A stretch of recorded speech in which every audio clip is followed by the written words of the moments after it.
Hello friends, எல்லோரும் எப்படி இருக்கீங்க? நல்லா இருக்கீங்களா? இன்றைக்கி பாண்டிச்சேரியில் நல்லா பயங்கரமான மழை பெய்யுது. பாருங்கள், செடியெல்லாம் நட்டு வச்சுருக்கேன்.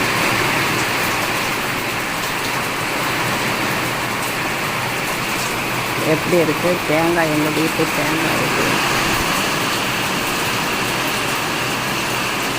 மரத்துலேருந்து ரெண்டு ரெண்டாக விழும் தேங்காய். நான் அதை அப்படியே எடுத்தாந்து வைக்கிறது. பாருங்கள்,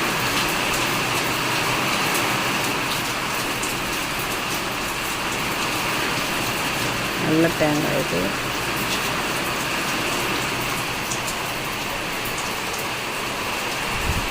நல்லா மழை பெய்ஞ்சிக்கிட்டு இருக்கு. பாருங்கள், பார்த்துட்டு கமெண்ட் பண்ணுங்கள். குண்டு மல்லி செடி, செம்பருத்தி செடி, ரோஸ் செடி, மருதாணி, துளசி எல்லாம் இருக்குது.